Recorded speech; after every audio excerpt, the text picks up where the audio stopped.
And what the experts say is that within 15 to 20 years, half of all current jobs could be lost. And the optimistic people say that, well, there'll be new jobs. Okay, yeah, the optimistic side of me thinks maybe there'll be new jobs, but not fast enough to replace them. Maybe a generation later. They call me a listener, they say that I should start to explore everything. Oh, I may be a listener and maybe I should. There's joy in the message I bring. Shane Train, Shane Train. I am free and at ease, I record what I please. Shane Train, Shane Train, Shane Train. Cool. Welcome to the Shane Train. Today's episode is really cool. First off, though, we're missing someone. Millennial Mason. Damn it, Mason. I mean, not damn it. Is he out at brunch or something? I think he was like, I have to go get some avocados for some avocado toast. Yeah. So I'll be gone all day Friday. That sounds like Mason. It sounds like a very millennial thing to do. Do you know what we're talking about today? Yeezys? No. No, thank God we're not talking about Yeezys. I was still stuck on the millennial. Today's cool. So one of my buddies, Floyd, who's coming on, he's the owner of InfoQ, which let me read what InfoQ does. It seems to be the largest software programming conference type thing. It is. It's an online community that spreads knowledge and innovation on professional software development. This guy, though, he is a brain. Like, he knows the ins and outs of everything he's interested in. And so what happened is we're in a mastermind together. Philip McKernan has these retreats, and we were in the same one. We were riding in a car to go get lunch, and I brought up, if I remember right, I brought up robotics and AI, and how they're going to get so advanced and they're going to begin replacing people. And then I got to the point where I felt like, Floyd, what's the fate of humanity? I think that's how I stuck it. And he didn't want to title this episode. He's like, no, we're not doing Fate of Humanity. No, that's a fantastic title. Yeah. We're kind of missing it with that one. But that he's so serious about getting the message right that he's like, no title on that. But this guy's interesting. This guy's cool, and I think everyone's going to love it. How do you pronounce his last name? Floyd Marinescu? Yeah. I'm going to go with that. Yeah, I'd say add a little French kick up. Marinescu. Yeah, there you go. Yeah, but this, I mean, you're going to witness the amount of knowledge one person can possess on a subject. Surprisingly, I'm a little nervous about this. Me too. Let's have a gambé. Okay. Let's have a nerve gambé. These are like double shot That's gambés. That's a huge gambé. We millennials, you see what you're missing? We're not fucking around. Whoa, I just watched you do that. I don't have That a was chaser. like a double or a triple, bro. Yeah. So gambé, if everyone doesn't know by now, in China, a buddy of mine, his dad, was like, if you say gambé and clink their glass, you have to finish whatever's in the glass. So we gambé here on the I ShaneTrain. just did that. Oh, should we call Floyd? Yeah. So this excites me. Like this topic alone, I think that's why I have a little bit of nerves because I see it coming. I'm a little nerved because I don't think I possess enough knowledge to be great in this conversation, but I did study for like an hour today. Oh, See these two flashcards? those are impressive. I'm prepped. We're on a flashcard system here. Yeah, I just like I haven't seen someone bring flashcards in a long time. Yeah, so I have a rule on the ShaneTrain that you can only use post-it style notes. So we can't read. I'm tired of your rules. I know. I have so many weird rules. Every day, it's like something new every day, One of the other rules is let's keep this evergreen, no current events. which is really hard It's given the way status hard. of like things that have gone on. But we're doing it, so you could literally hop on season 1, episode 1, and enjoy it the whole way through. Yeah, I've only heard it 900 times, so I don't know how much I'll enjoy it anymore. Let's call Floyd. Hopefully it'll get rid of my nerves. That'll work. All right, here we go. It's on Sky. Okay. Floyd. Hi. What's up, man? How are you? Really good. How are you? Really good. I just kind of gave you an intro on who you are, what you do, and how we met through Philip McKernan's thing. Before I begin, William, Big Willie, is the other guy on this podcast, if you want to say hi. Hi, Floyd. How are you? I'm great. Hey, Big Will. Hi. Wow. He's got you. You might actually be the first person that's responded back, "Hey, Big Will." He So nailed it. already, like mad respect for you, Floyd. Floyd, Floyd, I want to take this conversation in two different pieces because I think I know where it's going to end up. But I want to start with, I'll start with the conversation, but then I want to hit AI and robotics because that's so interesting, and then that leads us into a whole nother topic. But I've already said it, but me and Floyd met on in a retreat, a kind of a mastermind with Philip McKernan. We were riding in a car. I brought up kind of AI, tech, robotics, and then I got a little nervous and asked about kind of the fate of humanity. And Floyd had the most knowledge I've ever heard on the subject. So I was like, dude, will you come on and talk about that? So And here we Floyd, are. I gotta say, he came back pumped, and he was like, "We have to get him on the podcast. Like, this is a done deal." Yeah. So you're up for this, man? This is going to be a big one. Let's do it. Cool, man. So, what is like, and this is a broad question, but what's like the state of AI and robotics right now? Like, I've heard that it's going to be so much faster than the Industrial Revolution, like 10 times faster. I want to know what you think about what's the current state of where we're at with tech and AI. Good question. Yeah, I'm glad you asked what's the current state, because a lot of the debate and fear right now is driven by where we're going to go. But what I'd like to point out is that we're already well along the way towards that scary end state of where we could go, at least with regards to how AI and automation could affect jobs, the economy, and society at large. So, where we're already at is we've already effectively automated a lot. We've also already globalized a lot of the kind of work that people used to do. I run a huge tech conference. One of the locations we run it in is the Marriott Marquis in Times Square, and the general manager told me that in the 80s, that hotel used to require 2,500 people to operate, and now that same hotel requires only 1,500 people. Oh wow. Whoa. I've seen pictures of Ford plants in the 30s where you see like thousands of people in the big square of the factory, and now there's hundreds that may have done those particular product lines, and behind you see all the robotic arms. I don't know if you guys have seen any of the like for example Tesla's factory. Yeah. It's like a dance of robotic arms, and the humans that are involved on the plant floor are merely doing the aftermarket, the after assembly, like adding in the carpets and the trims and stuff like that. They're not assembling the car.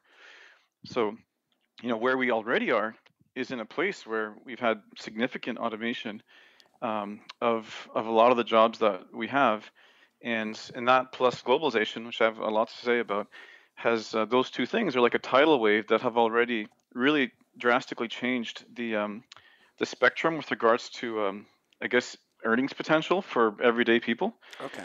and the state of inequality in across the world. In some countries, it's gotten better, but in most Western countries, it's gotten a lot worse.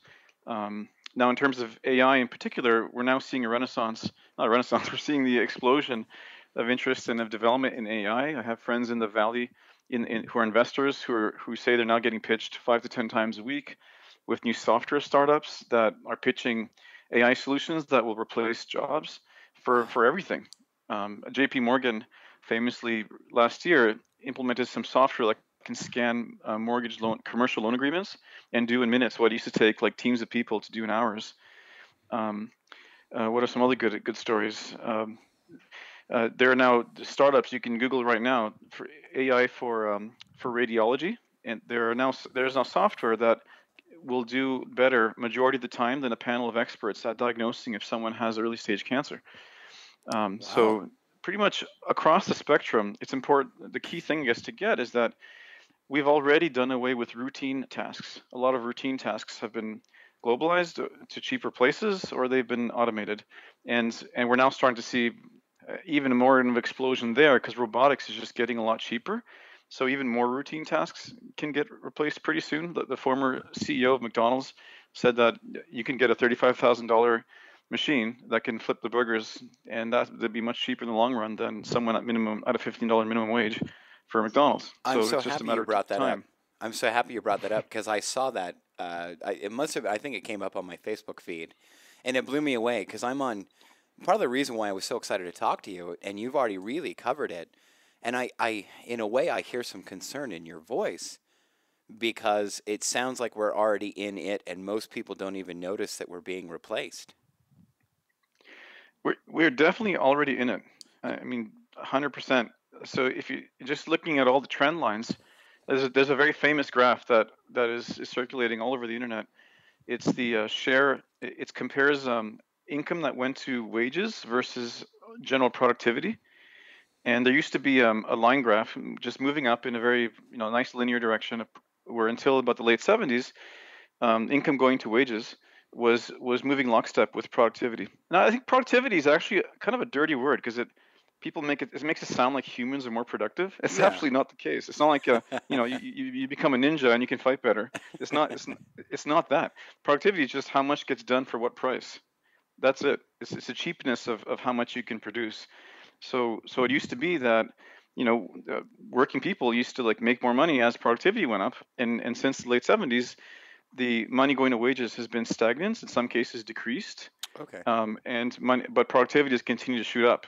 And that what that means in dollar terms is that in the U.S. alone, what used to be $1 trillion a year in today's dollars that used to go to people, to workers, is now just going to shareholders and executives who have automated and globalized a lot of the work.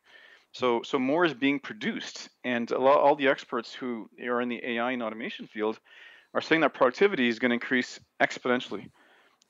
Again, Wow. which means more gets done cheaper, not we're more skilled, right? Yeah. So so things will get cheaper and they'll be produced, much cheaper. You'll have 3D printed meats that cost $5. You get a steak for $5. You'll have like any kind of consumer durable good, like things you can buy at the dollar store, will probably become pennies, Whoa. cost pennies. And in fact, most people don't know, that we've had very low inflation, right, for decades, but inflation for consumer goods like the dollar store stuff has actually been in deflation for decades, like -4% or something. Wow. So stuff that can easily be done by machines initially went to China, but eventually workers in China are screwed too because machines can do all the routine work that they can, and those machines are being developed. Oh yeah. Um, you know, so everything will get cheaper, but no one will have money to buy it, and that's why I'm concerned. Because I am legit concerned because the standard of living we're accustomed to, that is really based on having a good middle class, Okay. is unavoidably eroding. It is already going down the tubes, and it's going to happen much faster if if what the experts say about AI and automation is true. And what the experts say is that within 15 to 20 years, half of all current jobs could be lost. I saw that. And the optimistic people say that, well, there'll be new jobs. Okay, yeah, the optimistic side of me thinks maybe there'll be new jobs, but not fast enough to replace them. Maybe a generation later, but not in the short term. So what happens in this generation of disruption, where everyone becomes poor and votes for the next Hitler, who's like just promises the moon in the sky? Like that's what I'm afraid of. Well, I'd like to, if you don't mind, I'd like to dive in there for just a second then. So it sounds almost as if you were stating that we're going to come into a place where we literally have the have and have nots, that there is no middle income, that there is no middle class. I hear you say that, and frankly, it scares the hell out of me. I was just reading today to prep for this call that countries are already crossing into the 5% of the workers are robots right now. I think it was China and Thailand, and Wow. it's getting. I mean, and that's going to jump, like you were saying, to half in not too much time. But that's crazy. I mean, I don't know how we're Yeah, going to handle that. what's really scary is that so right now there is some rosy side to globalization. Well, the bad side is that the middle class here has been hammered for decades and hasn't seen wage increases, and there's less middle class. And I'm sure you guys have heard that since the 2008, since the recovery since 2008 Yeah. has created record profits for corporations and more jobs. But the jobs that have been created were low-paying service jobs primarily. They weren't like high-paying, blue-collar jobs or stuff like that. So the middle class here is disappearing slowly but surely, and there's a middle class growing in China and parts of Eastern Europe and part in India, Egypt. It's growing, but thing is, what does middle class mean in those countries? I'll tell you what it means because I hire globally. So my company is completely remote, and what actually got me really interested in this whole movement was that I'm a small globalized company. I have staff all over the world, and from what I can see, to be middle class in most of the emerging world, not the Western world, means to make 30 40K a year US, and if you're making 50 or more, you're considered like an executive, and Really? people close to 100 are like, that's like king's labor, so that's like a kingly amount of pay, and usually you're working for like Fortune 500 or government. So middle class here, which usually means, I don't know what it means to you, but to me it means like maybe 60 70 80K, Yeah. give or take, is competing with a middle class elsewhere that's around 30,000 on average, 40,000. and eventually it's just simple equilibrium. We're competing with billions of people around the world who can do internet jobs as well as we can, and well, those incomes will have to meet somewhere in the middle. So, but if if everyone in the Western, if the Western world is making 30,000 a year, most people, that's not middle class here, and that's going to be very disruptive. Big time. Wow. Hey, before we go on to the where that's headed, I have an experience with AI that's just simple and stupid. But one of my buddies asked me, he's like, "Do you want to grab lunch sometime soon?" I'm like, "Yeah," and he's like, "Cool. I'll just have my assistant set that up." So all of a sudden, I get this email from this assistant, and do you remember this? I do. Will? I remember you coming and talking about that. It came through, and it's like, "Hey, what's up? What time would you like to eat?" And I was like, "I don't know, this time, this day." Okay, cool. And it's like, "What restaurant do you want, or do you want Jesse to choose?" That's the guy I was having lunch with, and I think we let him choose, or we chose. Yeah, And we then let him choose. Yeah, it was like it was like an assistant that worked 24 hours a day within 5 seconds of replying. It seemed like a real person. Oh yeah, I thought it was a real person. Yeah. And all of a sudden it's like, perfect. See you then, 12:45, Brio, da da da da. Because it even measured where we were from. And then right when I got to lunch, he's like, "So how did the whole lunch booking go?" And I was like, "It went really good. Your assistant's great, man." And he's like, "That's just AI. That was like lunchdate.ai." and he says it hasn't messed up yet. So that's like some of my little experience with AI already functioning very well in the Okay. office space. Do you guys have any AI stories that you've already experienced? Good question. Well, the one we've been looking at internally, there's a site called Trent.com. Trent, you can Oh, yeah, actually I've heard take of you can take this podcast, upload it there. We And, use Trent for for like- this podcast. We have a couple that have been transferred over. Oh yeah, so there you go. So it's way cheaper than having humans do it, and it's fairly Incredible. accurate. I saw a picture today when I was studying, and it was funny. It showed a bunch of field workers, like with these, what are those big blades where they cut fields down? Scythe. Yeah, it showed a bunch of those guys out cutting fields, and then it showed a guy with a harvester and one guy sitting in it, and then it showed unemployed people, right, to take care of that field. And then it did it again with office workers, where it showed tons of office workers, and then it showed like a software app and a website, and then a bunch of unemployed people and one guy running that. Yeah. And it's like now the guys who run those software apps, websites, all of a sudden AI is going to replace them, and now we're going to have even more unemployed people. And it was just weird to visualize it so simply. Like as you create these things that make life so easy and replicate so easy and work 24 hours, Yeah. it's just going to lead to less jobs. Well, Like, and that's it's where easy. that's where it seems to freak me out, to be completely honest. Because the big thing now, and we've heard this for almost a year, maybe a couple of years, it's been a big push, the $15 an hour minimum wage. Because we haven't had a minimum wage increase in, I don't know, Floyd, you might know this, 10 years at least, give or take. And so the fluctuation of money there, and there's a disparaging rate from the have and the have not. But I guess when we mention McDonald's, my question for you would be, how would you see a raise in minimum wage? Would that help people, or is that insignificant at this point? Well, it would certainly help the people who are getting it, and True. it would be an economic stimulus if there's a lot of research on what's happening in Seattle, and they're showing that there's actually a restaurant boom because more people have money, so more people are spending it. Just Okay. like Henry Ford paid his workers in the 30s like double the wage others were paying because he wanted them to afford to buy cars. Okay. But what's different then to now is that back then our economy was in a box. It was here. It wasn't globalized, right? So it's like in a closed system, you add a stimulus here, it affects the whole system. Yeah. But now we're in a global system, so a change here will be negligible to the overall system. And so yeah, minimum wage increase is fine. In some cases, it might make companies automate faster just to save money. But I don't think that's a reason to not have a minimum wage. They're going to automate anyway. So you've seen those Boston Dynamics videos of those jumping robots. Oh yeah, those are amazing. The Google company. Yeah. Yeah. So imagine when that robot eventually costs 100,000 or 50,000. I mean, that's the first any warehouse owner is going to buy those. I mean, there's already other robots that work in warehouses. They just don't have 2 arms and 2 legs, but Okay. they're gonna buy those to do all kinds of stuff. It's just a matter of when it becomes cheap enough. I've seen videos. A great YouTube channel is Human versus Machine.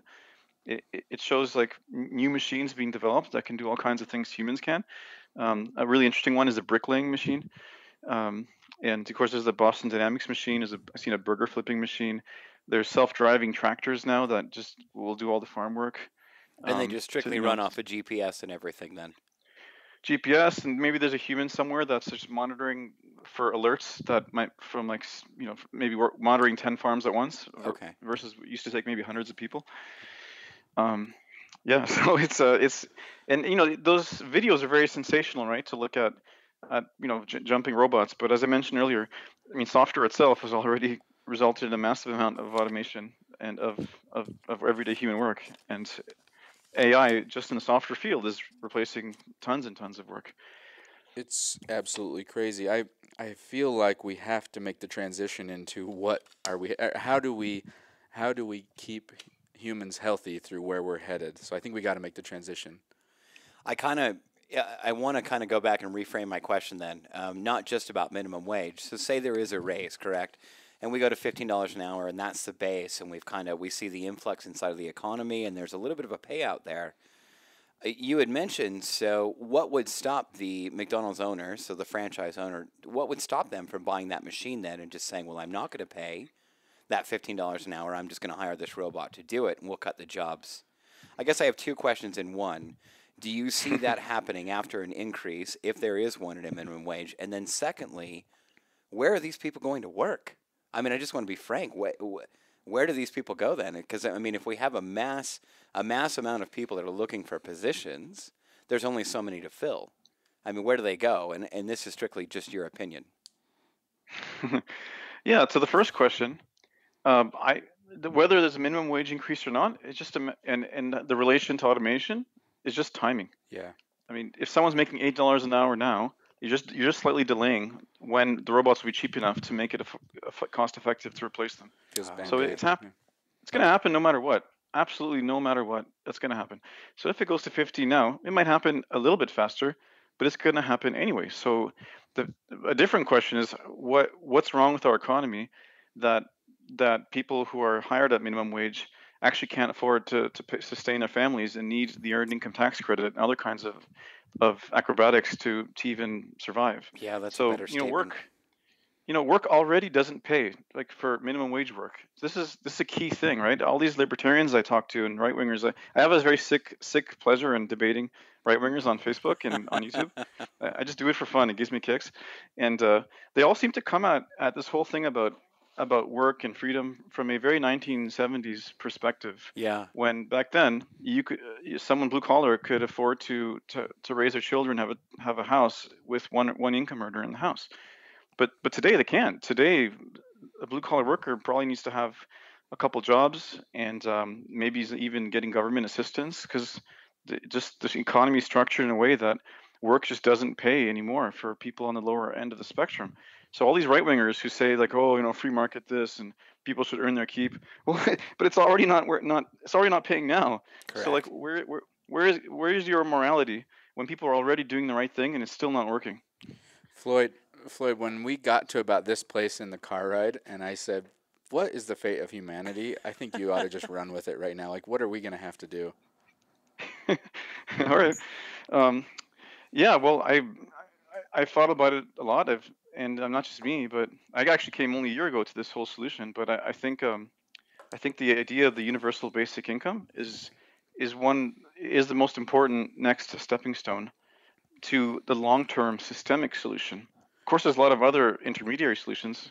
People could talk about raising the minimum wage, and there's all kinds of old-fashioned approaches, but those are all band-aids, right? Raising minimum wage is great, right? Sorry? No, sorry, I didn't mean to cut you off.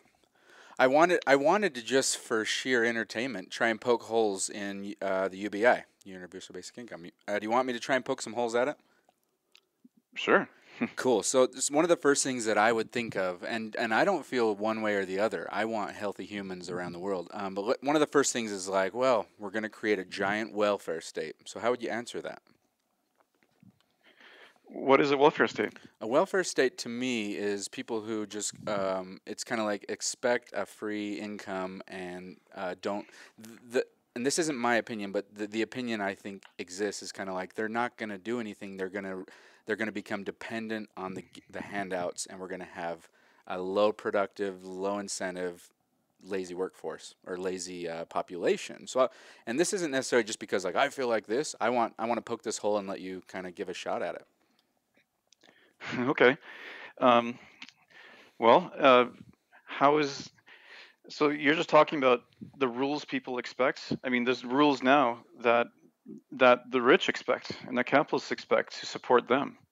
It's I'm not coming at this from the right direction. Okay, let me try a different tack. Okay. For most of humanity, what was before the welfare state? What was before? I mean, the modern I'm nation gonna state. To be honest, I'm gonna guess it was. community support. Yeah, structure, community structure. Well, I think it was Game of Thrones. It was feudalism. Ooh, It way was back, it way was back. noblemen Oh, with okay. it was like you were either super rich or you were the peasants that was reporting and paying rent to the super rich. It was for most of humanity we had no middle class, so you had this two-tiered society of again the super rich and the super poor. That's what we had, and the modern nation state brought in the rights. Brought in an agreement between those who live in those countries that there's certain rights that we cherish, and that stands for who we are. So what the idea of free education. I mean, is that bad? I mean, look at what that's done. That's increased literacy. That's created a workforce that is educated. It's created upwards mobility. So that education used to be a privilege of the few, Uh-huh. Well, and then eventually became a right, and now we all have it. to jump in there, if you don't Yeah. mind, I mean, this has been a topic of conversation through quite a few elections. I mean, this is really a topic of conversation with most people. I mean, if I look at my student loans alone, I'm a 40-year-old man, and I felt like I bought a house, and I don't know if I'm actually getting from that house what was promised. And that's the way that I look at it. Just to go and have that education, there seems to be so much vile coming across offering a free education. Because then you get comparisons, and then I don't want to go too off track here, just on your statement, but then you have comparisons. People bring up education in like Denmark or Switzerland or these other nations, Yeah. and then they say America's too big, we can't afford it, we couldn't do this, and Floyd, I'm in the same boat. I can't understand why that would be a folly. Even maybe like a community college, even like a local community college that would offer, let's even just say your generals, like, so your first 2 years for free, and then you might be paying to go into your major. I don't see a problem with it, and I'm trying to wrap my head around why there is a problem, why the vile is out there towards that. It's interesting. Well, it's fear, right? It just is fear. I mean, there's countries in the world that have said we believe in free education as a right. So I would say the modern, what's called the welfare state, I call it the nation state, brought in certain rights that cost money that we pay for through a taxation system, Yeah. and that we all agree is a good thing. We don't want our neighbors' children to grow up without knowing how to read, and it's ridiculous to think that at any point in history, even now with the internet, that just having access to something that's expensive will magically mean everyone uses it. So we create upwards mobility because things are available and provided at a way that everyone can get access to it. So I to me the idea that we could agree as a people that we need to guarantee basic needs for everyone in society as a right, instead of what's now, which is some kind of economic coercion. You work or die, like just the way it is now. That's no different from agreeing that education should be a right, or having a garbage delivery pickup services should be a right, or having a judicial system should be right. It's just one other thing that we agree to, Oh, okay. and it's in our interest to ensure that we don't go back to feudalism times where there's a super poor and super rich and nothing in between, because that's not freedom. I'm really shocked that libertarians seem to care more about the freedom of a few people to pay less tax than the freedom of most of the population to be free from economic coercion, to be free from what people with more money than them can force them to do or not do. Because again, we are in a situation where it doesn't pay to work at minimum wage. You cannot survive. So that's coercion. That's being forced. That's not having freedom. Yeah. And we should be more concerned about creating that freedom than just a few people paying less tax. This is a good place to transition because it's like we But already. actually, I didn't answer your question. I want to Okay. give you a straight answer because I Yeah. went around the bush. I believe that people, the strongest impulse for humanity is to be useful. So I think the reason why there are some people that are lazy is they don't have hope. And one of the problems of the welfare state is that you lose it when you get off welfare. So what's the incentive to get off welfare. So it What a creates good way to more put it. despair. It creates more despair to believe you're going to lose something that's sustaining you if you work, and you're, the calculations have been made that the marginal tax rate to get off welfare is like 80%. Like the amount of additional money you get versus what you got before is insane. Yeah. So basic income is a replacement for the welfare state. You replace a lot of the existing welfare programs. We just agree that everyone can earn their basic needs, and then people will want to work because who wouldn't want more money? Like, what kind of lifestyle can you have on 15,000 a year or 18,000 a year or whatever we agree the basic income is? And the trials that have already been run in India and Africa and even in Canada in the 70s, many of them have shown that people end up working more, not less, and certainly there has not been any significant decrease in work. So that's just a few experiments. This year, there's 5 trials happening all over the world. So we'll know more in a year or two what happens out of these trials. But I think fundamentally people want to be useful. So if you replace welfare with an income floor, it's not a safety net. It's a floor we can all stand on. We agree it's a Okay. minimum viable lifestyle, MVL, minimum viable lifestyle. And above that, who wouldn't want to work? I mean, who would just want to be useful? I care more about being useful than, if my basic needs are met, then I want to move up Maslow's hierarchy and achieve my potential. I don't want to sit there and watch TV. But if I have no hope, then I might just sit there and watch TV. Seriously, it makes me wonder how all the different people would respond. But like you were saying, right now, 2016, Kenya, Finland, Switzerland, Netherlands, they all started some form of universal basic income testing. And Canada and U.S. as well. Oh, U.S. Y Combinator. It's a privately distributed trial run by Y Combinator, which is a famous incubator in the Silicon Valley. Sorry. This is great. No, the transition for me is I love modeling. I love seeing when countries step out and try something new, and then if it works, to kind of lean that direction.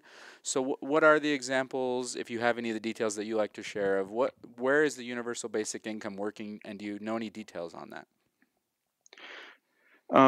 Sure. Where is it working? You mean working now? Yeah, working now. I know that a lot of people are experimenting with it right now. Well, first of all, I want to say that before even answering that question, there are programs similar to a basic income, but not as generous, that are already working. So in Alaska, they have this idea. They have this thing called the Permanent Dividend Fund, I which saw is this. so in Alaska they agree that the Earth is not owned by any company. So the oil is dinosaur fossils are not owned by one company. So a percent of oil revenues is shared with all the citizens of Alaska. I think every family gets $2,000 a year or something, and it's a wildly popular program in a red state. I believe Alaska is Republican. Yeah. In Canada, a year or two ago, they increased the Canadian child tax benefit, which means if you have a child, you get anywhere from $200 to $400 a month, unconditional, deposited to your bank account by the government. And the Canadian Bank of Canada governor, it's not some hippie, it's the governor of the Bank of Canada, was said on record that this has been responsible for, I think at least 0.5% of GDP growth. Like, it's like just giving money to people who will spend it has been a great economic stimulus. So there's a different take on stimulus than what happens with the Federal Reserve, which just gives it to banks. Why not give it to people and see what happens? I was reading about this, and what you were just talking about in Alaska, they called it a natural inheritance, where it does Yep. kind of suck to be born into a system where someone already gobbled up all the resources. Because if we truly are here to share the resources, then you shouldn't you shouldn't be born with absolutely nothing, because you're a human of the earth, and you're here now, and it sucks to be born into something where everything's owned. So I can understand that. Exactly. And actually, as I've been researching more of this movement, I learned about Sir Thomas Paine, who in 1796, in his book Agrarian Justice, said, "Hey, the earth isn't owned by anyone, but yet we've agreed to this idea of private land ownership. So people should pay a land value tax because they choose to own the land and take that land away from everyone else. So there's actually a lot of calculations that show that the land value tax itself could pay for more than like 3/4 of a basic income in any country where it is.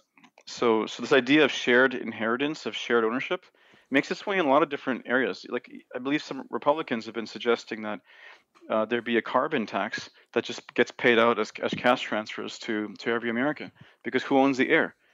So if someone like dumps garbage on your lawn, Yeah. you'd be pissed. Well, people are dumping garbage in the air, so that should cost something, and we should all be compensated because it's our air. Whose air is it? Let me go for another hole poke. Are you down for another hole poker? Let's do it. What about if someone hears this podcast and they go, "Damn socialism, it doesn't work." You literally read my mind. Yeah. That was my one comment. and it doesn't seem to. So how is the UBI different from socialism? I was hoping you'd ask that question. I assert that a country with a basic income, is reducing socialism and is preventing communism. So, what is socialism? I mean, people think, some people think equate taxes with socialism. Socialism is controlling the means of production. It's like socialized healthcare, socialized. The police is socialism. It's not private police; it's publicly funded police. The military is socialism. So like, Are we all anti-socialism? Not really.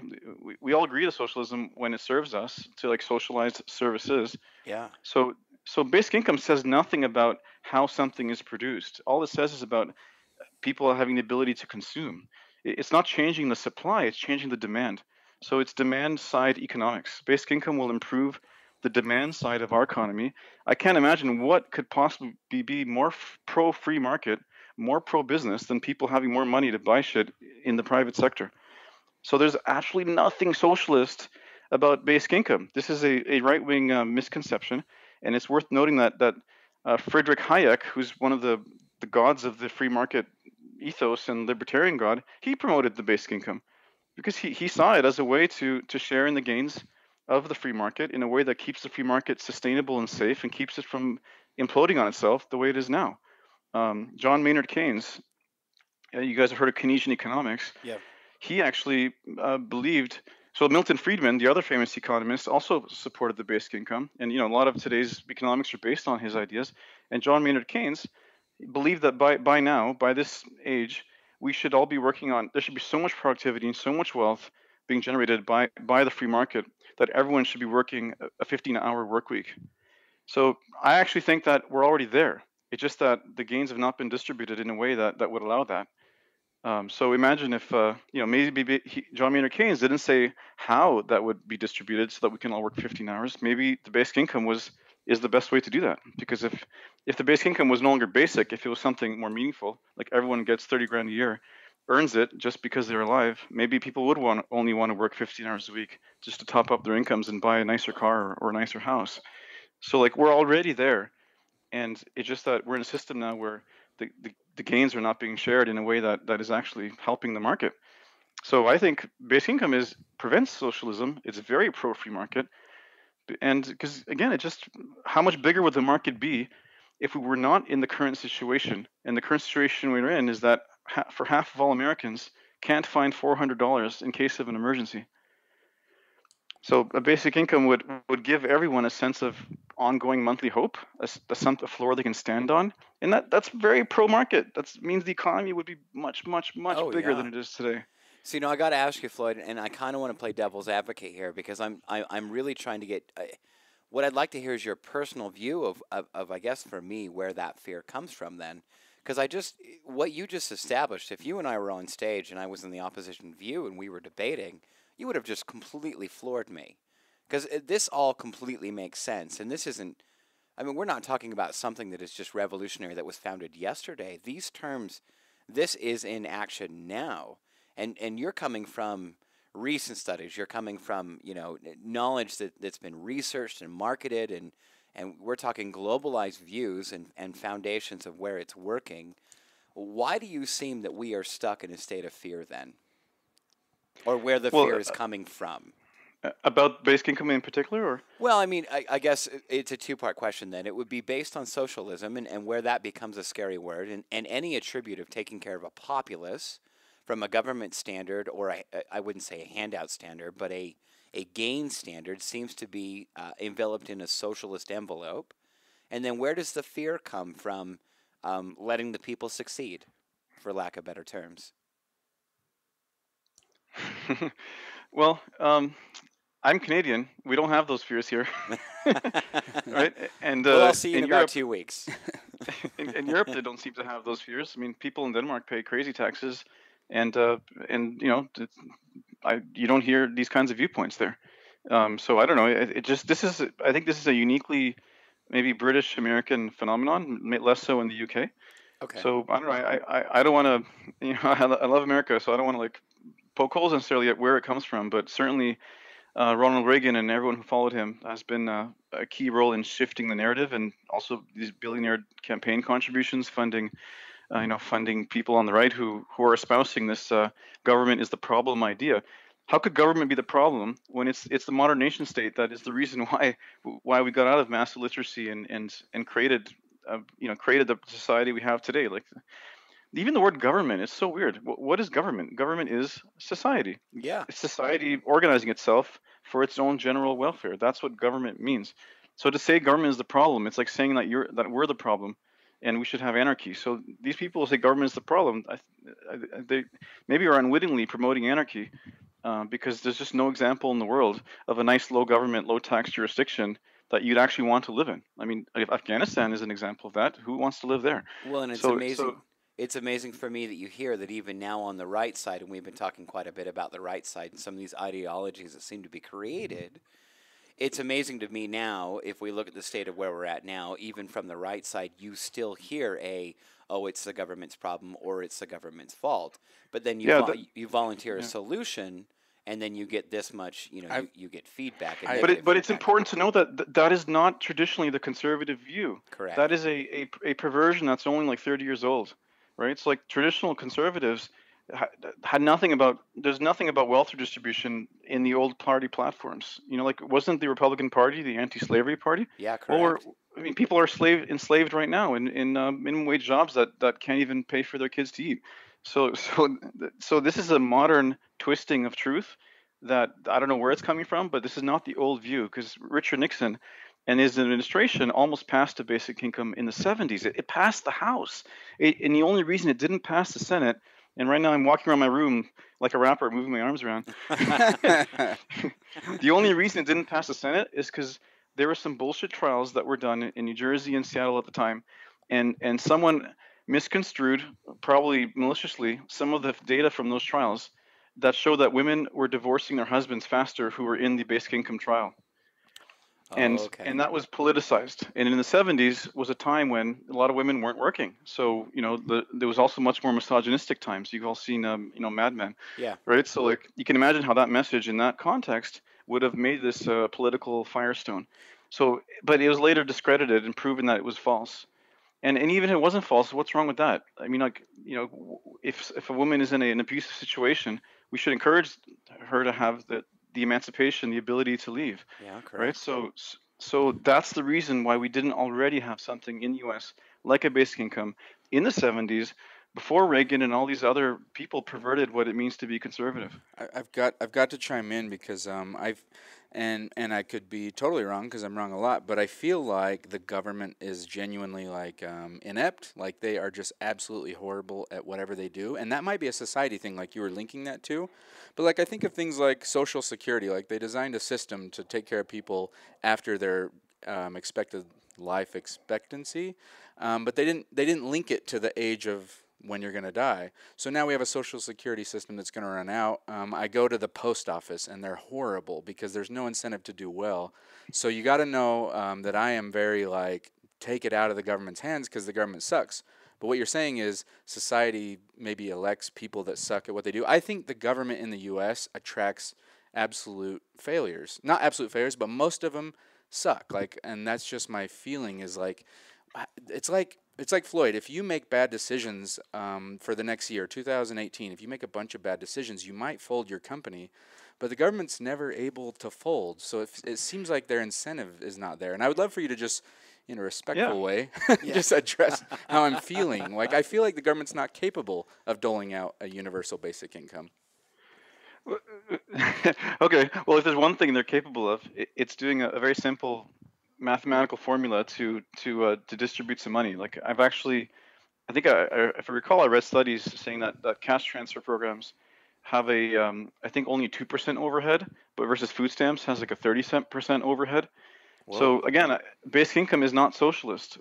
All the things you just described are problems with socialism, right? Like problems of like a bureaucrat, a centrally administered service. Yeah. Basic income is not a service. It's just a way to distribute money. It's like, how could someone get it wrong when there's software and AI, or what? Not AI, you don't need AI for that. When there's software just literally moving dollars from here to there, what could you get wrong? It's far more efficient than any kind of socialized service, especially certain welfare services. And that's why a lot of libertarians, there's like a left-leaning basic income and a right-leaning basic income. The right-leaning basic income at its extreme says do away with all government programs that support the poor and just give everyone money. And the left-leaning basic income says just do away the ones that are more cash transfer like, that you could substitute money for, like food stamps and stuff like that. But make sure you keep Medicare and stuff like that, and socialized housing that addresses a different need. So there's two different axes on basic income. So you feel like you're on the left side of that? I would say I'm center left, because I do think it would be more efficient than and even people on the left, they all agree. Yeah, let's take out all the cash equivalent things, make it much more efficient. And why food stamps? Why all these things? Just let people buy whatever they want. That's more freedom that way. If everyone makes more money, has more money, how do you feel about the inflation aspect of all that? Do you think that's not a problem? It's not a problem because I mentioned earlier in this call, inflation. We've already been in deflation for decades on consumer goods, which are the kinds of things that most people in the bottom third of society would be buying anyway. So it's not like Walmart can't scale and Amazon can't scale and China can't scale to produce more stuff that poor people would buy, right? So that the inflation argument just doesn't really hold water, because we've already been in deflation. So why would we suddenly be in inflation just because people are spending more at Walmart? Which doesn't make sense. I've got a creative question for you. You up for it? Let's do it. All right. So let's say that in the U.S., somehow, some way, universal basic income gets enacted, and there's a handful, almost half of the people are totally against it. Things have hiccups when you implement them. What do you think the first hiccup would be that would make the other side be like, I told you so, it doesn't work? Like, what's the first hiccup of implementing something like this? Confirmation bias. So I heard That's awesome. So if a survey was done, I got to look up the source of this statement. And actually you can even check it with yourself. So let me ask you guys a question. Would you keep working if you had a basic income? Oh, absolutely, 100%. Yeah. All right. And what percent of other people do you think would keep working if they had a basic income? Great question. Yeah, we're talking personal opinion here. Yeah. I'd say being generous, I'd probably say 65%, maybe 70%. I'm so worried that there as a human species we get addicted to things and we get dependent on things, and I'm afraid I'm scared of that percent of the population that would take the basic income and just get dependent, addicted, and have trouble. But you're saying that links to hope, and you're saying if there's hope, there's less of that. So I'm gonna have trouble guessing that one. Give me a number. What do you think, Shane? Give me a number. I would say a quarter of the population would have trouble just going out and getting shit done. Really? Okay. Yeah. Awesome. So I believe you guys have confirmed that survey, which shows that people think they will work, but they think others won't. Damn you! That you just said, almost the same. I think it was exactly the same proportions. So like, I bet you. Why'd you do that? Yeah, Floyd, I might have to pour a shot for you right now. We might have to pour a shot. So this is just human nature, right? We're all worried about what other people will do. Yeah. And I'm going to say something now that might seem like an attack. It's absolutely not. But I've observed in my debates with right-wing friends that how there's this thing called there's racism, there's bigotry. There's a strange fear of what poor people will do. Yeah. Okay. And we need a word to describe it, because that word needs to become part of our consciousness. But there's a strange fear of what will poor people do, or poor people will drink. But so far, all the experiments I've ever heard of have shown that poor people have actually, lifted up their britches and gotten more shit done because they had resources, they had more opportunity. So in the basic income trials in India, for example, there's a story. Actually, work went up in those villages. It was done in poor rural villages. Work went up because people who previously were locked out of the system.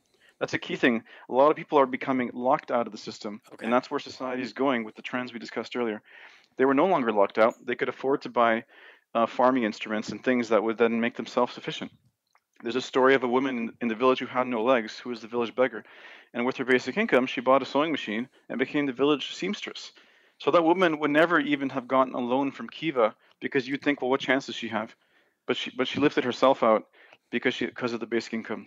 There's stories from that trial of people that there's a strange system of indentured servitude. If your Yeah. father takes out a loan, then your children are have a debt to that owner for like their whole lives until it's paid. So people could get themselves out of that debt with the basic income. So there's a strange bigotry about what poor people do, which I think is just some part of the human psyche that's just rooted in fear, that is just not rational, and it doesn't stand up to the data. It doesn't stand up to the data we have so far. And I think, as I mentioned, there's a lot of trials happening now that within a year or two we'll have all the data for, and we'll see that. I think we'll see that people don't just stay home and smoke weed; they want to be useful, Yeah. and they have hope, and they want to do something. I've, Um, yeah. I've got a little data. I was reading about Nambia, how they enacted something in 2008, a form of a UBI. Yep. Malnourished children went from 42% to 10%. Poverty went from 86% to 68%. Increase beyond the UBI went up 29%, and crime went down 36%. I hate to just read glory stories, but that was one of the that's one of the poster child stories for the UBI. Well, I think this is fantastic. To me, it sounds like empowerment. For me, that's really the word that I'm looking for. It sounds like It's emancipation. well, that's even better than you just topped it. It is emancipation. Because I remember, if I could just speak personally, I mean, there was a moment where we were, like growing up, we were dirt poor. I remember waiting in line for government cheese and government milk. I mean, I'll never look at skim milk the same. But all we were waiting for was that opportunity. And the moment that we were able to work, the moment that we were able to maintain an income, we wanted to work for more. We weren't just happy with the status quo. It wasn't like, oh, okay, we have our bills paid and we have a little bit of food in the cupboard. It was like, okay, now we have the momentum, and now that we have a base, I can build from this. True, man. Exactly. And I think most people would think that way. And if there's a small minority, maybe 1% of that just won't work anyway, it's cheaper to not police them or than to than to just it's cheaper to not police them. Just do the basic income. They're going to do what they're going to do. Whatever. They're still a drain on the system now. So Okay. like you guys recall the bell curve from school. In Yeah. any distribution of human beings, there'll be 1 or 2% on either end. Should we stop a policy that's going to save 90% of society from imploding with automation, AI, and all that, just because we're worried about 1% that doesn't want to work? Like that's not logical. That is kind of weird. Hey, would you care to do some prophesizing? Sure. I love getting your approval first, but let's say UBI doesn't make it at all for like 50 years in the U.S. Do you want to prophesize on what would happen? Sure. Okay. Um, well, let's say 6 years later, self-driving trucks are everywhere. Uber has now gone fully automated, and a bunch of other sectors have been disrupted with automation. And now you suddenly have a not mass unemployment, but a large enough and fast enough new sector of unemployment that people get really scared. And you end up having the voices on the right that argue for the same old, well, less taxes, let rich people save the world. And then you have the voices on the left that understand what's actually happening from the trends perspective and say, we need to band together and do the basic income. Because again, within 2-3 years from now, there'll be a lot of credible studies, a lot of data that we don't even have today. Today, we only have a few studies we can point to. So at that time, it's going to be an ideological battle. Either we'll see one side or the other winning. If the basic income side, and I don't want to see the left side, because I believe basic income is neither left or right. I think it's forward. And that, as I mentioned, Hayek and other free market people are pro it. Either that side wins or the same old wins, and the status quo wins. In which case, we'll be in for another 5-10 years of misery. Things get even worse. And then there's one of two things can happen. So what I'm really scared about, and I'm speaking really from the heart here, is us becoming a two-tier system. Because in my travels, I've been to Brazil. I've seen the favelas next to the barbed wired mansions. I was in Haiti recently. It's really shocking. Like Haiti's like being in the movie Mad Max. It's crushing poverty. Wow. There's not even a functioning garbage pickup service except in some of the richer neighborhoods. There's garbage everywhere. It literally, it's like being in Mad Max, and that's a two-tiered society. You have an economy for the super poor, and you have an economy for the super rich that's largely sectioned off from each other. And I hated being in a country where I have to be driven from place to place because I can't walk down the street because there's nowhere to go. Most people, there's no cafes or restaurants for average people. There's only those for in the rich neighborhoods. I hated that. So we either go towards that, where most of societies has a sense of learned helplessness, where they actually think that, well, this is the way it is, and they don't know any better. You know, or which we've seen in movies like The Hunger Games, Elysium, where, like, the rich people build Yeah. a space station, Yeah. and everyone else on the ground is in Mad Max. We either go towards that, or we go towards, we just have what's happened twice in America so far. We have we have a revolution by progressives that actually have solutions that work, like um, like Roosevelt, the whole New Deal. That's what got us out of the Great Depression. There was something like that in the late 1800s. I forgot exactly what it was called. So there's either a progressive revolution that literally can see reality and take action, even though it might become unpopular, especially for people that have profited from the current system, or we go towards a two-tiered society, and people just accept it, and then life sucks because that's not the life that we grew up in. We're not used to that. I got to be honest, I'm so happy that you brought up the New Deal. I mean, that was, I'm a history buff, and for me, that absolutely marvels me because it was that was a unification on a front on both sides and both parties. Now we're talking, back if we're talking Republican Party, there was a different platform then when that came out, and it was of the people at that moment. Could you see so we're talking about a universal income. Could you see that becoming the New Deal? Because we're not, I mean, I can't, we're here in Salt Lake City. I can't just head up in the hills and put a stake and suddenly that land is mine. I don't think that's so much possible as it was before. But do you see that becoming the New Deal?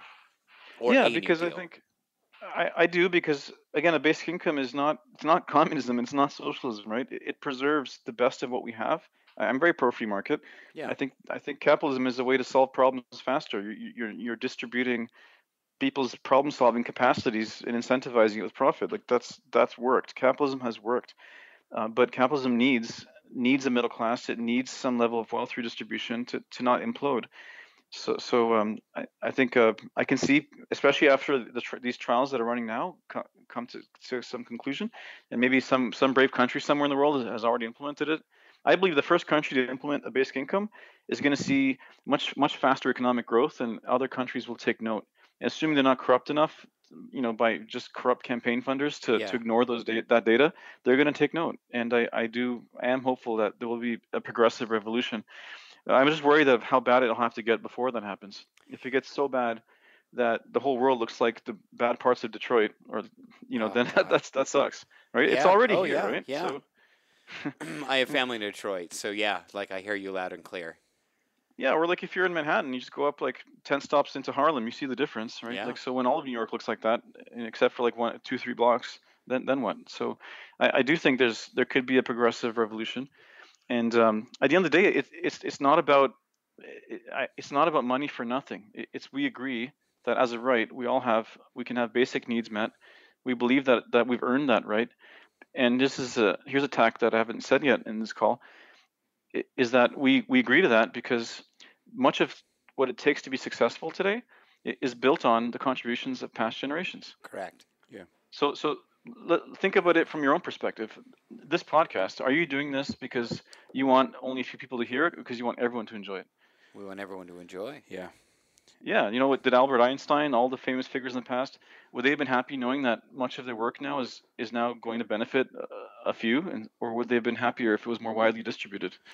Well said. What's interesting is I have all of my needs met and I'm fulfilled, and so I'm able to just turn on a hobby, which is this podcast, and create something totally creative, and it's only because everything else is met. I've climbed up the Maslow hierarchy. Maslow's hierarchy. Maslow, yeah. So this wouldn't even exist if I was struggling, which is interesting. See, and this is fun for me. I studied sociology, and that was my big thing in, social psychology is what I fell in love with.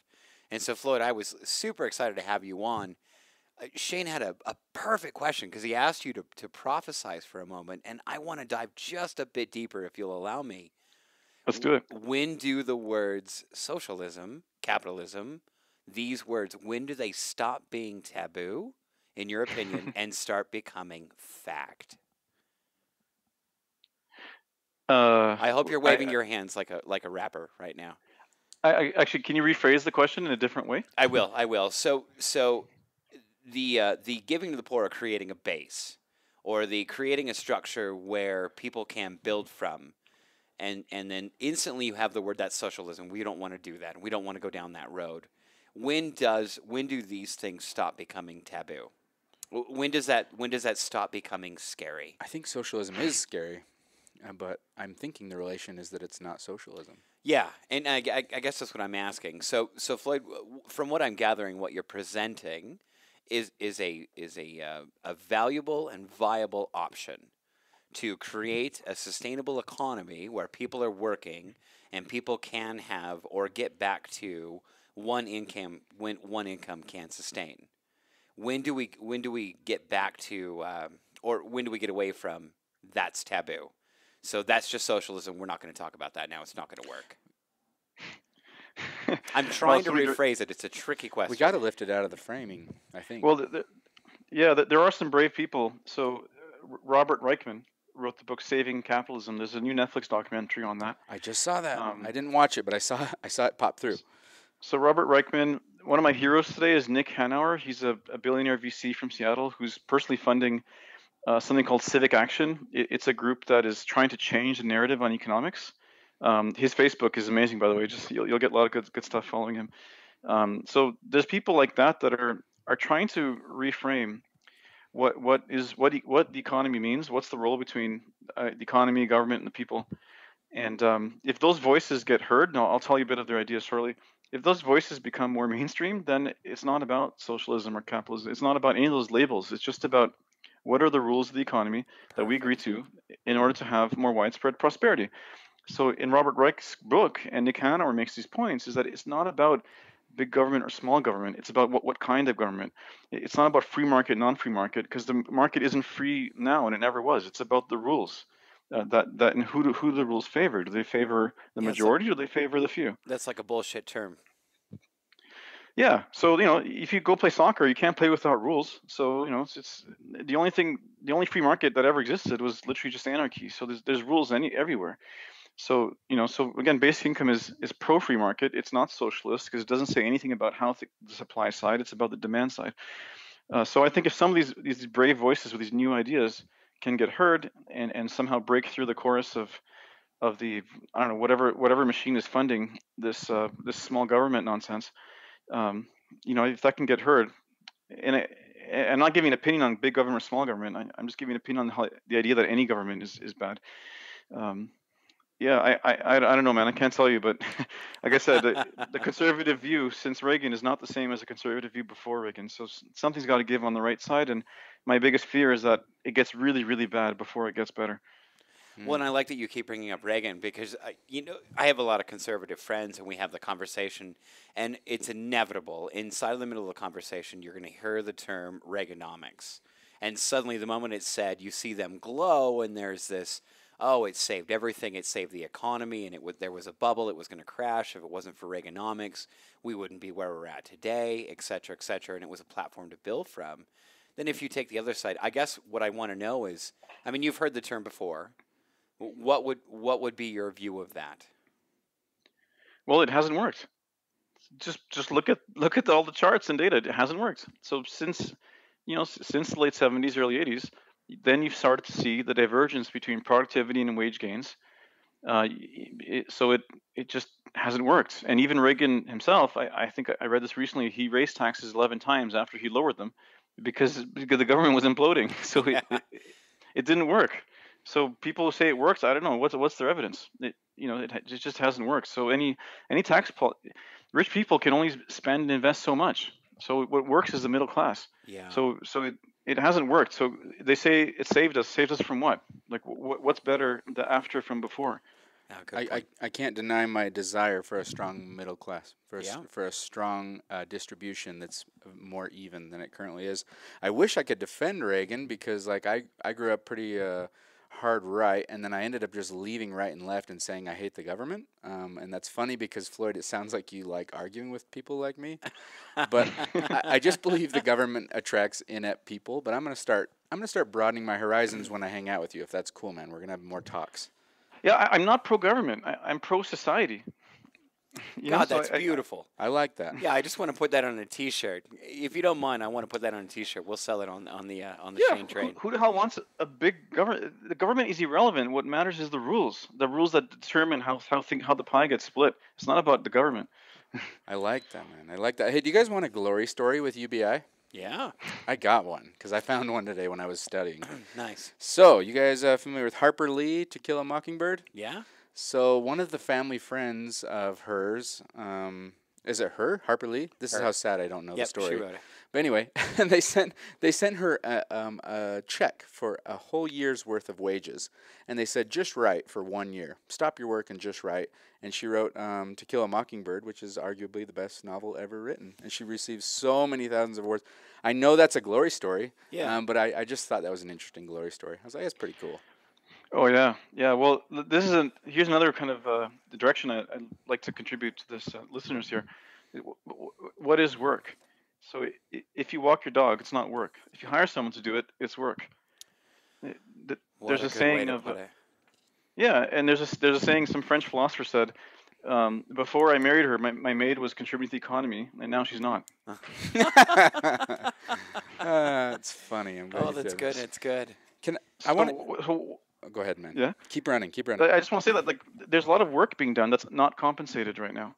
Right? Yeah. You guys aren't getting paid for this podcast. Oh, Are that's you for contributing sure. to society? Is it work? Right? So there's a lot of work being done, like people who take care of their parents, people who, just there's a lot of work being done that's not being paid. So I predict that if people can actually get basic needs met, you'll see an explosion of work. It just might not be the kind of work that is currently measured. So you're And thinking about, I guess, a redefinition of that then. So a redefinition of work, or what we see it as. well, it would be healthy to agree to that redefinition now, but I think in 20 years we'll be forced into that agreement because if in fact, and I'm not necessarily agreeing with all the experts, but if we're in a situation where there's no more jobs, then how could we maintain this morality that working makes someone worthwhile? So the definition of work will have to change. So people can, artists will get more cred, musicians will get more cred. There's a lot of work that isn't paid, which we'll just have to change our definition of work. And I like to use the Star Trek versus Hunger Games metaphor. Okay. Are the people on the Enterprise working? Okay. Yeah. Yeah, I They're would working, think so. but in Star Trek, that's a society without money, and the accumulation of profits is no longer the way the society works. So they're working. Are scientists working? Okay. Yeah. They're working, and they'd probably do that money. They'd probably continue being scientists even if they had only basic needs met because they just have this natural drive to create and invent So and passion discover. for it. It's passion. I argue that much of what we can look at a society and enjoy has been invented through inspiration, not desperation. It has not been invented through profit motives. It's been invented because people just had an idea and they had to chase it. I started my business. I didn't start my business because I wanted to be an executive or be rich. I started because I wanted to solve a problem. I want to prove something to myself and to the world. And do you think Steve Jobs would have done the iPhone just out of pure profit motive? Of course not. No. And Mark Zuckerberg said that if he was stuck having to make money to feed his family, he wouldn't have learned to code. He would not have made Facebook. So much of what gets created and invented in the world is because of people's natural tendencies, and it's not necessarily because they're making money for a corporation. So I think the definition of work will have to change, especially in a world without work, and we'll probably see a massive explosion in civic action and volunteering, in community service, which is why even the right-wing nutcase Charles Murray, he's one of the guys who supports basic income replacing the entire government. The reason he supports it is because he thinks that we'll get back to more of a nationalist, civic action oriented, community oriented kind of society with Oh, the basic okay. income. Wow. Uh, this has been beautiful, by the way. I've enjoyed this so much, and I've loved like throwing out my devil's advocate stuff. I want to tell you guys where I landed after like a little bit of studying. So I came out with this. I'm gonna call it a little dark, a little twisted version of what I think about all of this. So when I first started researching universal basic income, and after we've talked, I've looked into it a little. And today, at the coffee shop, I was closing my laptop and I was thinking, and I wrote it down, and I was like, maybe this could work. And I have a dark belief that if people are going to make money and live and have all these things taken care of, there has to be, it's on the backs of someone or something, right? Absolutely 100%, I am not for human slavery. But the dark, twisted thing I left with was maybe, just maybe, the slave race that we're creating is the robots, the AI, the machines, and that maybe humans can ride on the backs of our creations, which are AI and robots, and they would be our slave race. And I hope that didn't come out bad, because slavery is horrible. No, I Human don't think that's slavery. bad. I think you're really right on. Maybe we're riding on the backs of slaves we created that are, it's okay to be our slaves because we created machines, computers, and AI. Is that weird, dark, and twisted? That's where I got. Well, just go for take the Fremont Tesla factory tour. Is there something unethical about the way Teslas are being created by all those machines? No, man. It's great. It's weird to call it a slave race, but let's create a slave race that is AI and machines and robots, and let's all create more and have a floor, and I'm okay with it, man. I totally was against the idea when I first heard it. And the more I look into it, there's a dream and there's a hope, and I want to see it modeled, and I want to see models work and then start to replicate these models out there working. So I have hope, man. I hate to be here, but I'm here. Because I'm all about just work hard, be incentived right. Lazy people shouldn't get anything. Yeah. But here we are. Here I am. But again, like, what's the worst case scenario with basic income? Is that some people, very few people, still don't work, and other people who are already poor right now continue to work and have a better life for their kids. Yeah. So, like, is that the worst case scenario? We're not talking about replacing work with like $50,000 for free. We're talking about basic needs, Yeah. like basic, Living. like if you're a student and you graduate and you're on the basic income, maybe you could be like in the show Friends and just band together with 5 other people, share an apartment, and then you have your basic needs met. That's not a Yeah. great life. You're not going to do that for more than 2-3 years, but at least you're not starving. Man, See, I have hope, man. I really do. the word that I hear, though, and the word that keeps coming to me then is platform. It sounds like like Floyd. You want people to have a platform, build from this. This platform is not sustainable for the rest of your life. And yes, and we will all agree there's a certain percentage of people that would rely and stay on that platform. But the human ingenuity alone is to grow and to progress. But we're talking about fundamentals here. The fundamentals of people. People need the right to eat, to have food, to clothe, to shelter. It's becoming a right. I hate to say that, but it's becoming a right to live because of what we've created and how efficient and how Yeah. we've created excess. Well, and this Well, is only if we agree to that, because right now society is not structured that way. So we still have this belief that only people who work should deserve something, but then even then, most people who work are in most majority of people, the poor who do work are in poverty, and they're working. So it's not working. So I actually just lost my train of thought. That happens to me all the time. This is why we drink Jameson on the podcast. Yeah, this is why we drink. So then I guess I want to go, I would like to ask a philosophical question for you then. So if there is not a platform, and I'm going to go ahead and call it a platform, if there is not a platform that is created, and this continues for the next quite a few generations, let's say 3 generations, do you see us getting back to a feudalism society where there is a have and a have not? Sure, definitely. It's already the case in most parts of the world. Not Okay. most, sorry. It's already the case in some parts of the world. There is still slavery in some parts of the world. Okay. That's There's still a crazy. lot of bad things happening. Like I said, I went to Haiti recently, and I literally was like being in Mad Max. And if you can afford people for pennies on the day, and they'll do it because they're desperate, then Yeah. how is that not feudalism? So so like Okay. it's majority of human history.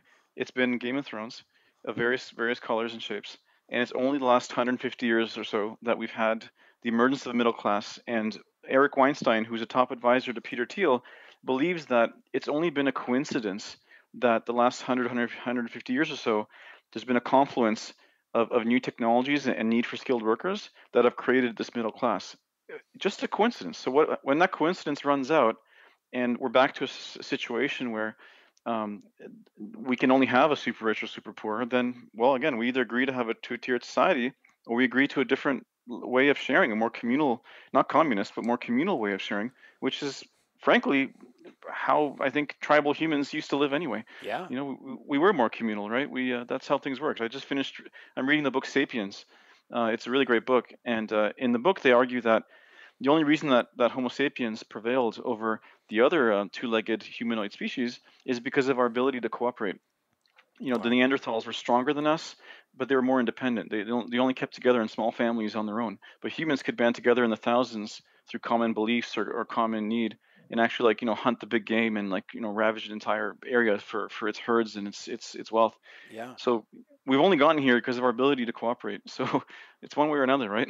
Share, That's what I see coming in the future. sharing and communal seems to be the most natural way we exist. It's why we're here. Yeah, I hope but that. not communist, right? No. Not communist. No. And I guess I'm so happy you said that, because that was really my thought on bringing up, when does that stop becoming taboo?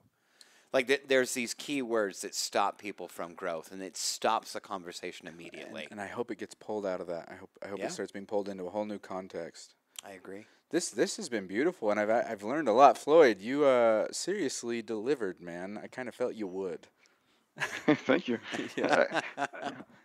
I listened to your past podcasts. I was worried this would be a lot of fart jokes and stuff. And it's Do we make a lot of fart jokes? Well, maybe a few. I can't remember. Yeah. Mason does, but Mason's not here, so we're missing our millennial. Thank you so much for coming on, man. It's been truly awesome, and I can't wait to spend some time with you in person and keep working on this stuff. This is cool. Thank you. Thanks for the opportunity. I really appreciate it. I'm kind of at the beginning of this journey. And I'm not still trying to figure out what my contribution is and all this, but this podcast helps me, and it helps kind of unearth even different thoughts I didn't even know I had. So thank you. That's fantastic. Beautiful, Floyd, and man. I personally want to thank you, too. I was excited about this and a bit nervous, because the whole thought of, future income, AI, and everything else, like, it just gives me, I'm born in the 70s, so there was a thought of I was born in the boom, and then there seems to be this mental decline, and you have clarified so much for me, even just based on your own personal opinion. Me too. I've learned a lot, man.